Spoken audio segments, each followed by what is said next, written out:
Welcome, everyone. Again, we have a great show with my great friend and co-host, Omar, and we have a Hey, how guest, y'all doing? an amazing guest, Robert Indries. Robert, please tell us more about yourself. Thank you so much. On my front, I think whenever people learn about me, and whenever I get messages or emails or things of that nature, I think the most shocking thing in people's minds is that I'm simultaneously running 8 businesses, right? So That's a lot. as in my in my background, I'm a civil engineer. I love building stuff. I always love just growing and growing and growing. Everything that has to do with, innovation, with technology, hardware, software, and so on. And at one point, I realized I can use the same things to build effective businesses. And so I started doing that over a decade ago. And it took me several years to get the first company to profitability. Then it took me 1 year to take the second one, then half a year to take the third one, and so on and so forth. And so now I'm in a place where I literally have a team of people that I sort of have like, let's say, as a holding team, like a holding group. And then through that group, I manage everything that I'm doing. In general, we have, I don't know how many hundreds of emails, Skype messages, LinkedIn messages, and so on and so forth, like people just talking to me like on Slack and so on and so forth. And I deal with almost none of that. Like every single thing is filtered by my team, like we're handling everything. We have daily calls. And on average, my portfolio grows anywhere between 350 to 450%, like every year. Like we just grow and grow and grow and grow. We've been doing that for over 5 years now. It's amazing to see everything. At the same time, something else that I notice people latch onto, and the reason why I mention these things is I notice that this is what people tend to remember. So let me give you what, the gist of everything. I have a very, very holistic view on life and on wealth, as you mentioned in a previous conversation. My definition of wealth is not monetary. My definition of wealth is around fulfillment. It's around abundance. It's about being healthy. It's about having the family life that you want. If you want to be a bachelor until your 70s, and just enjoy that part of life, that's fine. If that's your decision and that's what you want to do, that's amazing. If you want to have children or not, again, that's your decision, right? Whatever you want to do. However, you coming to terms with what you want to do and then living that life, that's very important. So for me, for example, whilst I'm doing all of this, like I'm building all of my businesses, I'm also very, very much a family man. I love spending time with Diana. We spend hours and hours, dozens of hours every single week together. We visit family very often. We go to the gym on a daily basis. There are days when we go twice in the morning and in the evening. We eat very healthy, and so on and so forth. So I have this holistic view of life. And for the purpose of this conversation, a while ago, I think around 1.5 years ago, we started a business together with my wife, which has a, let's say, a very business to consumer focus, and it helps other families play around with one another. Like it helps couples play with one another in a very productive way, so that they also have good conversation whilst enjoying the game, right?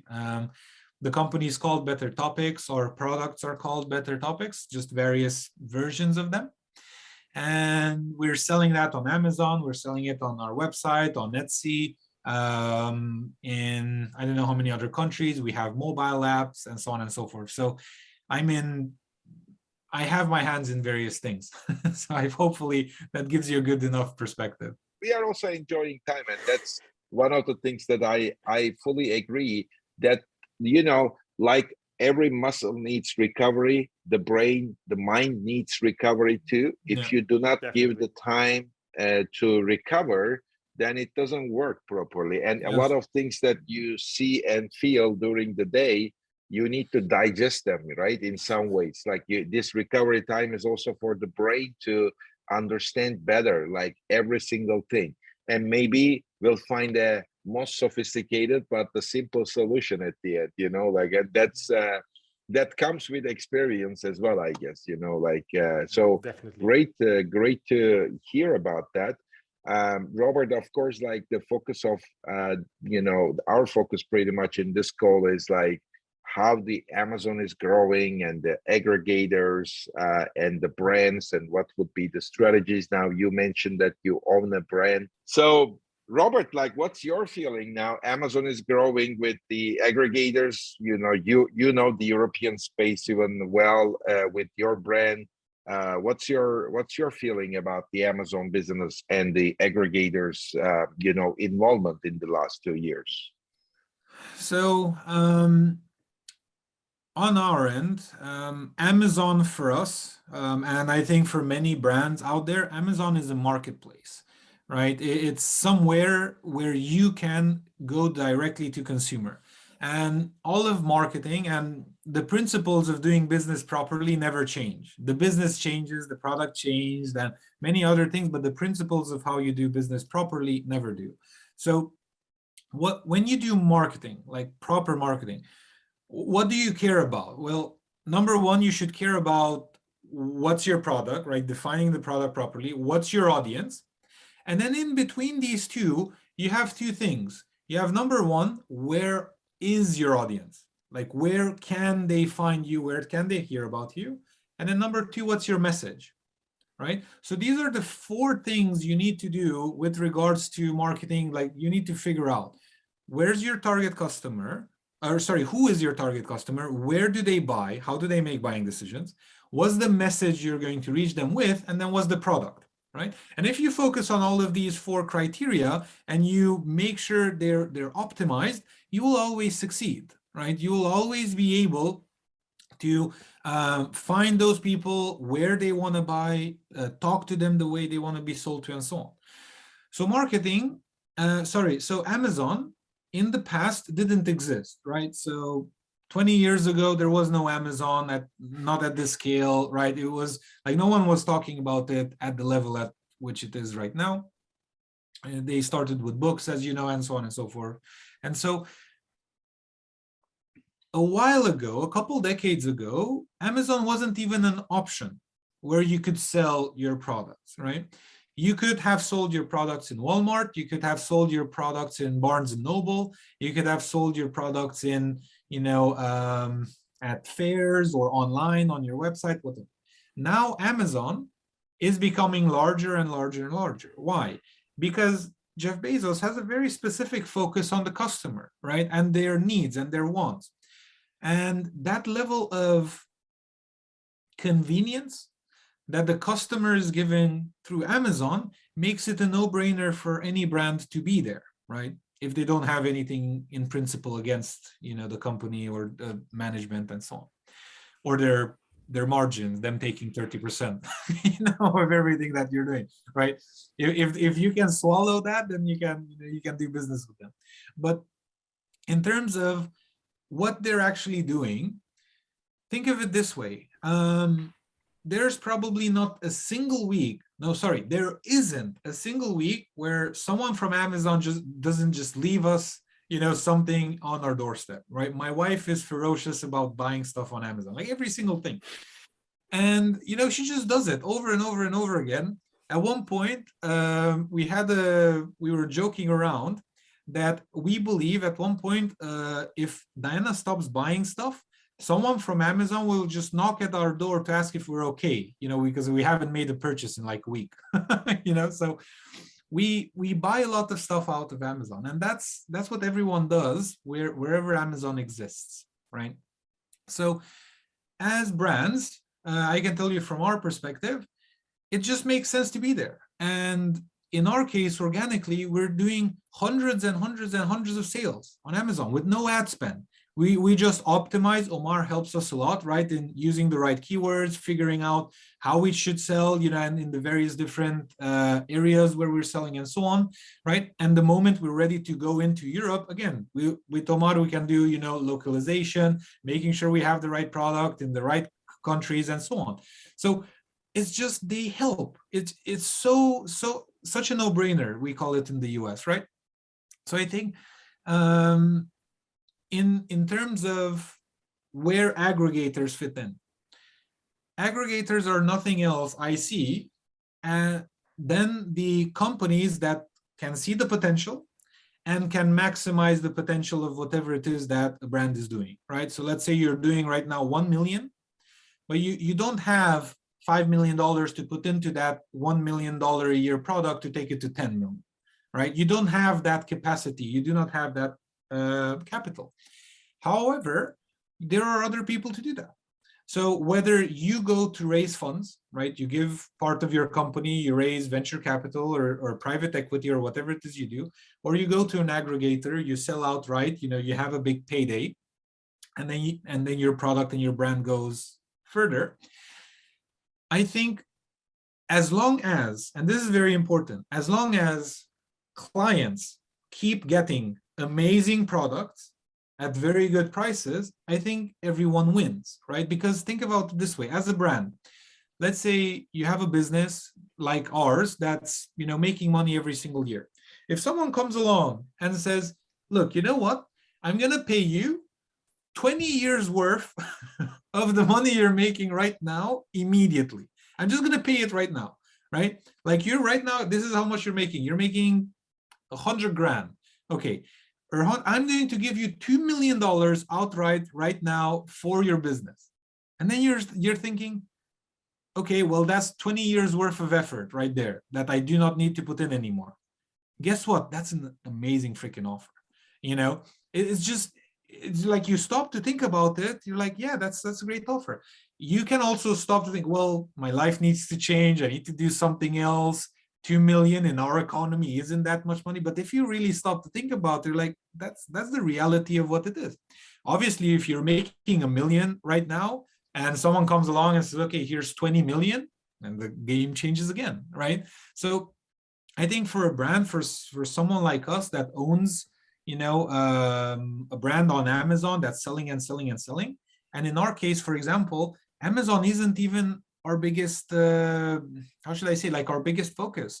We've taken our website from zero organic traffic 1.5 years ago.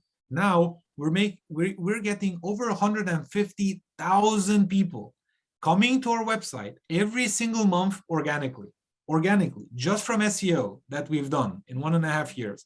It's huge growth. Like imagine 1.8 million people are now coming to our website every single year to learn about us, to read our articles, to check out our products, and so on and so forth, right? So you can, again, Amazon is one marketplace, and you can have a very holistic approach. We already are in chats with Barnes and Noble. We're already in chats with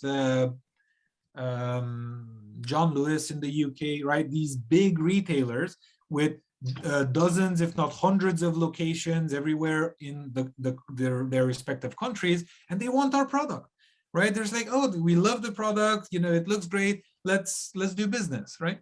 Okay, let's go for it. So I think as brands, Amazon makes so much sense. We've immediately invested in it. Like we figured out how to make it work, and we put some ad spend, but then Omar told us that's chicken feed compared to how much money we should actually spend, on ads to get it to work. But we like it, and an aggregator just helps a good product, reach more good people. That's what I believe. Absolutely. I mean, absolutely. I completely agree as well, and sorry, hi. And I think as well, especially Robert, the position that he has at the moment as in the Westrom.com Corporation as a chairman and as well as a wealth advisor is really a position, I would say, where he can say these things without thinking too much about it, because he's living it every day. So Actually, my question to you, Robert, is as well. I'm not sure if you heard about that, but I think it will be very positive information for you. First of all, there will be 87% of Amazon's largest third-party sellers plan to sell their business to Amazon aggregators in 2022. This is a lot, 87%. That means like, okay, we are here, we talk about 100%. I don't know how much we have in the pipeline of wealth and money, and I cannot tell you the number. It must be somewhere over 10 figures, or even, I don't know. You know, I don't want to go so far into that direction, but 87% is a lot. So the potential, we know that the potential is there that somebody can buy these 87% up. Mm-hmm.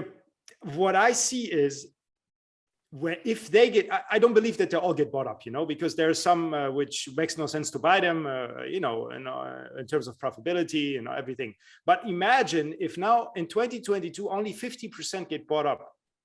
This will create such a massive, has such a massive impact in the whole, to the whole industry, that these corporations, they will be coming out of the aggregators. There will be corporations actually which will pump in more money and will, you know, make this even bigger. And with all this pandemic that nobody wants to go to buy in stores anymore and everything, this will get so huge that where are we going?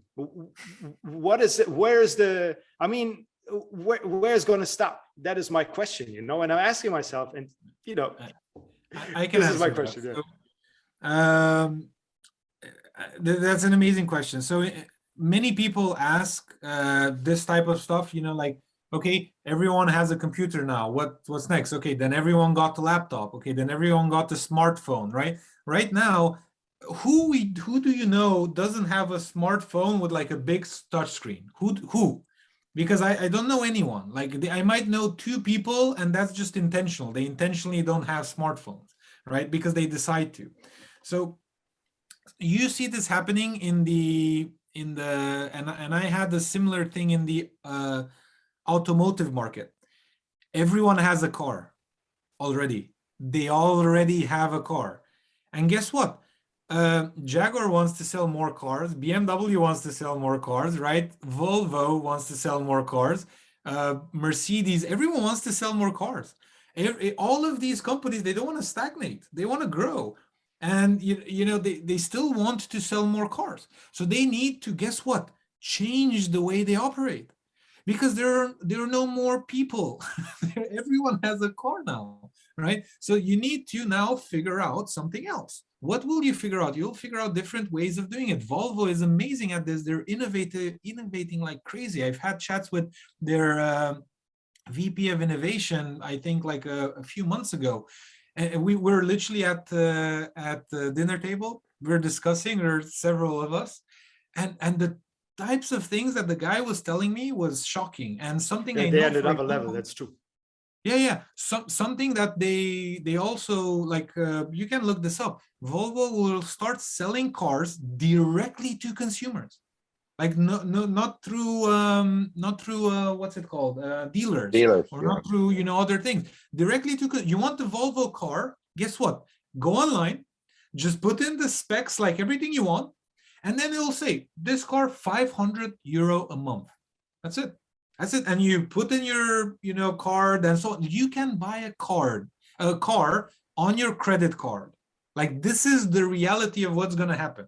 Volvo is pioneering this, and I'm sure other people are doing that, right? Before, you needed, you know, all types of loans, and you needed like a million different things. No, now, boom, your credit card, and that's it. You can get the car. Because guess what? People on their credit card have much more than a few $100s a month, right? They have so much more many times, right? So it just makes sense to go into that direction. So if we come back to, if 50% of companies, you know, get bought out, you know, where is this going? I, not long ago, had a conversation with someone, and this goes back as to why my company, or one of my companies, is called Westrom Corporation. Whenever someone hears the word corporation, they're like, soulless, profit oriented, they only care about their margins, not caring about their people, they've cut corners, they whatever, right? This is what they think when they take big corporations. And in my mind, I honestly believe that is not the case. In my mind, I really do believe that growth is something that naturally happens. I don't believe that stagnation is natural. You cannot stagnate. You can either go down or you can go up. And so you can choose, will I become bigger or will I let other people get market share? Will they get it or will I get it? It's just strategy. So as aggregators, someone at one point, a good business person said, you know what, there's so many brands out there that could do so much better if they would have more money. So you know what, let me just call up some of my wealthy friends. Let me see how much money I can put into one pot, and let me start buying up these companies and managing them better. And then that's it. And so guess what? Then another aggregator, then another one, then another one. Now there are 80-something aggregators globally, right? Or however many there are. And why? Because they can, and they can, keep growing these brands, right? So as a business, like right now, and I told this to, I talked to someone the other day with Better Topics. Our mission is to help millions of couples worldwide experience more love, joy, and connection. That's our goal. That's our mission. And guess what? If we really believe in that mission and have no ego in attaining our mission, whether we own the company or an aggregator owns the company, for us, it makes no difference. We grew the company in 2 years to where it is right now, right? To getting almost 2 million people to get to our website, having thousands of sales every single year, to having tens of thousands of people using our apps, giving us feedback, sending us, these amazing stories of how it helped them. And now, we're having conversations with people. They're telling us, I would be interested in buying you. Like, okay, let's have a conversation. Obviously, if they give me a crappy offer, I'm like, I don't need your money. Like, what's that? This doesn't make any sense. But if they come with a good offer and we agree on how they're going to grow the brand, because that's what I care about most. What are you going, outside of the money you give me, what are you going to put into the company? How is this going to grow, right? Because that's what I want to see at the end of the day as a brand owner. I want to see the brand that I've built being taken farther, right? That's my goal. If I have no ego in it, right? If I have ego in it, or greed or whatever, then things change. But I don't believe in that stuff. So many people see corporations as these huge entities, and I think they're similar, let's say, emotional feelings towards aggregators right now. Oh, these big guys are buying up these little guys or whatever.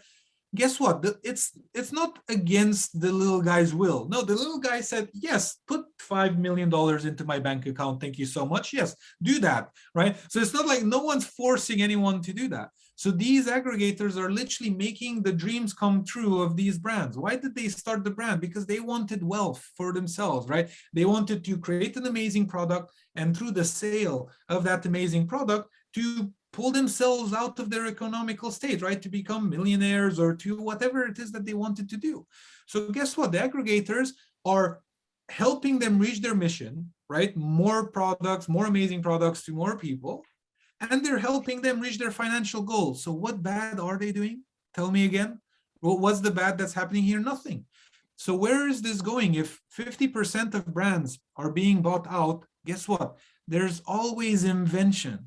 There's always innovation. Sorry. There are always people coming up with new things. Like, for example, the weirdest stuff my wife buys off of the internet. Like, for example, we have this issue. We've had this issue, like the how do you call it? It's just such a simple thing, but I can give a million examples like that. We have the rubbish bag that you put in the bin. we have a big bin, and the rubbish bags, we buy the biggest ones, like that Tesco or whomever has to offer. Like we buy the huge ones and we put them in, and for some odd reason, they're not big enough. Like if you throw something in it, you know, the bag falls down. Sometimes it just does that. So guess what? There's like a little invention that my wife found on Amazon, because she was upset that, you know, whatever you would throw in at the beginning, you know, it would just pull the bag in. So there's just this little invention that you stick onto it, and then you can sort of hose that bag there, and it never falls. So you just put that there, and you can throw as many things as you want, and it's just so quality of life is just increased. Same with some mops. Like we have, you know, the mops and the brooms and everything you use. Normally you have to put them somewhere and, you know, be mindful that they don't fall. Guess what? She bought some things off of everything's on Amazon. She bought some things like she sticks those to the wall, and then you just push your broom in it, and it just keeps it there, and it keeps it straight, and it uses no room anymore. Like it just keeps it there. Whenever you want to use it, you pick it up, you take it, you broom, and you put it back. So someone invented that, and just like that, people keep inventing better things. They'll start making clothes with renewable materials. They will start making I don't know, doors that lock themselves whenever you're close or you're whatever. I don't know. They'll just invent stuff, and those things will keep coming on. So it doesn't matter how many things aggregators buy, there will still be people coming up with amazing products to the market, and then they will either succeed by themselves, or they can themselves also sell at one point, right? So that's what I believe. Right.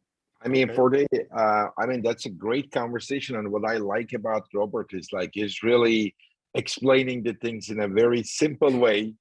And even starting from the origin, like, you know, what happened from the Amazon, you know, how it evolved, you know, as a brand owner, like what is important, what are the basic principles of running the company. So that's why I really enjoyed, you know, like the way you explained it. And I fully agree with you in a way that like the aggregators today are not more than 1% of Amazon. And maybe they will double in a couple of years, maybe in 1 year. But still, it's still not a very you know, a big percentage, you know, in terms of revenue. And for every single brand they acquire, there is, as you said, there is 10 to 15 brands coming in anyway. And Yes. and you know, the product innovation piece is critical, and that innovation and invention is today missing in the aggregators you know, kind of operating principle. Like they are not the ones innovating, they are the ones trying to operate just efficiently. So they are an aggregator and operator, but not innovator. So that's Yes. still with the small companies, individuals all around the world to innovate and have a great go-to-market strategy with Amazon. And you know, one other thing that you mentioned, I just want to mention that to you. Like you said, Amazon is getting $30 of $100 that is sold. I was just checking the statistics on that. Like in 2014, Amazon was getting like $15 of what is sold. And right now it is $34 as of end of 2021. That's based on Amazon numbers. And that $34 will probably increase to $40, you know, by end of the year. So that part is also interesting, you know, like how much of the stake that Amazon can get out of $100, like if they are getting 34% today. So, but I think something's very important for us to note, right? Okay, so they're getting 1/3 of whatever you're selling. Okay, I get that. At the same time, their infrastructure costs trillions. Like you will never have Amazon's infrastructure. Like it's just like statistically speaking, it's almost impossible to build, right? Their warehousing, their effectiveness, their customer support, their like everything. It's not like you're giving them part of your money. No, you're paying them for the service, for the privilege of selling in their stores, right? And you need to understand that they're not making $34. Maybe they're making $4, right? The other 30 is going to actually sustain their business, because this is how they function, right? The drivers need to be paid, everything needs to be paid, right? Everything needs to be covered. How else does my wife buy something at 7 p.m. in the evening when she remembers, and guess what, tomorrow morning at 9 it's at our doorstep?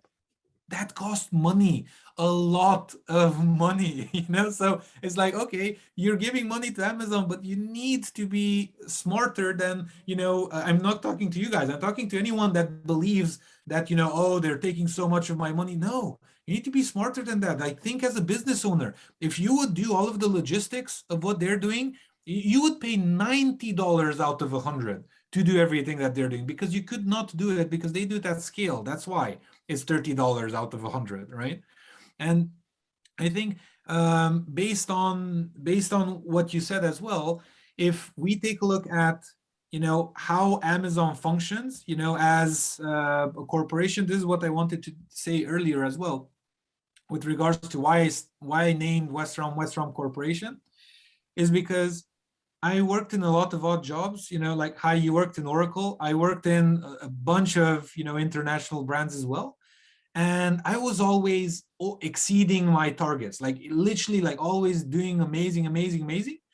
And I realized that almost no one cared about me. I was shocked. I was like, what's going on? Like, why don't people care about me? Like it didn't make sense. I have so many stories I can share some other time.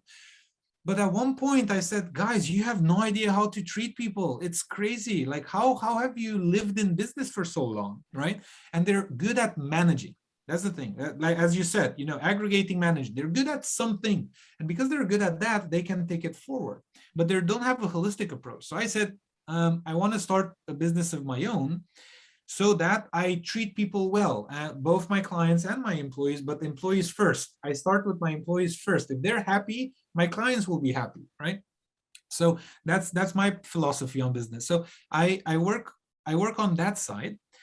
And I didn't know initially. I thought maybe let me start a nonprofit, because it really has a nonprofit. Like our motto in the company is creating a better tomorrow. And we have so many amazing projects. We're building software and engineering, like we're building robots in medtech. We're doing artificial intelligence for banks, to help people get credit easily. Like we're doing so many things in so many different countries. And so I love it. We're literally creating a better tomorrow through innovation. And so whilst doing that, I said, you know what? No, I'm going to start a for-profit, and I'm even going to call it a corporation, because I want this to become one of the biggest and most ethical corporations on the planet, right? That's what I want to create. Whenever someone looks at Westrom and our policies and our procedures and everything, they're like, wow, I want to work for you, right? That's what we want people to say. So based on that, if we look at all of the everything that's going on with Amazon, everything that's going on with the aggregators, think of it this way. Whether you believe in creation or in God or in whatever, it doesn't matter what you believe in. If you're motionless, that means you are not alive, right? Look at someone that's fully alive. How do you imagine them dancing? Look at someone that's fully without life. They're motionless. They're just there. So whenever you're moving, you're growing. Growth is part of life, right? That's how it is in nature. That's how it is for us as human beings. You try, and I listened to a previous podcast episode when you guys were talking about Hawaii and so on. Guess what? If I go to Hawaii, at one point I'll be like, this is life. That's it. That's all of life has to offer. Can't I do more? Can't I be more? Right? And so obviously you want to do that. So as a brand, you want to keep growing. If someone just injects $5 million into your brand and takes it to the moon, that's amazing for the brand. That's amazing for the potential clients that can get that. And final point before I let you guys ask any other questions. I love these questions, by the way. The final point is, you are the innovator. You're building as the brand, right? You're the one that figured out that there's this market that needs this product. Okay, nothing is telling you that you can't keep helping the aggregator, right? You can be very flexible, and the aggregator can say, look, I really like what you've built. Keep coming up with ideas. I'll keep you on payroll, right? I'll keep paying you, every single month. I'll just keep coming up, like, or keep talking with people, or keep whatever, right? And so you can keep being the innovator. You can keep taking the brand forward if you want to, right? Or if the aggregator doesn't want you there, you can just spin off, you can do something else. And guess what? You can get another $5 million in 2 years when your new business is, acquirable, So I think there's definitely a lot of room for prosperity for everyone. I'm quite sure about this as well, and you explained it very beautifully. And go back to the aggregators, just to make sure that we're all on the same line. And I'm sure Hai as well agrees with me. We love the aggregators, and that's why we do this podcast, and to give information and to give value to everyone who want to know more, maybe the latest updates, maybe anything which come along with it. But we need these aggregators actually, because obviously a part of the pandemic, COVID-19, which happened 2 years ago and is still ongoing, the aggregators actually, both of these factors boosted the whole economy, and we are happy with that. We wanted even to grow even more. We want to go to the moon. Why not? It's beneficial for everyone, and it gives value as well for everyone. It's not that we uselessly buy stuff left and right. No, it gives access to people from other parts of this world actually to have wealth without even needing to go to to sit in a plane and fly to a country where they have not entry from a visa or something. It will give some wealth to everyone. And this is what is amazing in this industry at the moment. And moving from this point to the next one, borders, cross borders, business. The last point that I wanted to mention, and I'm sure Hai knows about that, I'm not sure Robert knows about that, but maybe that's a good information for you because you're selling out of the UK. Right now, there has been an update a few weeks ago, or very recently, let's say. Amazon is to simplify the post-Brexit fulfillment to the EU for UK sellers. This is amazing. Why? Because most of the US sellers, their first jump is into the UK market because they find it is the easiest because of the language and all the administrative stuff. So now there is again the window open where they can flood again into the European market. So I think it's a very intelligent move. I don't know who done it. Maybe the European Union, because they have seen that US sellers begin to step back and didn't want it to come anymore. But this will open another window again for other aggregators, because when the brands grow from the US into the EU market, mostly brands come which are already very big and wealthy. So they will even get bigger, and even more potential is to sell, and everything is growth. So growth on all sides, and very, very smart decision. Whoever done this, amazing. This is what was my last point, Yeah, sure. And I think that is really a great point, and I hope that, we'll see more growth in the European markets, even more than the US, I think. So for the sake of the time, guys, I mean, we are already this is so great conversation and great information. I mean, thank you very much, Robert, for joining us. Thank you so much, Robert. That was great. We hope to see you again, and thank you very much to Omar as well. Great. Thank you, Hai. Thank you. Always great. Thank you. Always great to speak with you guys.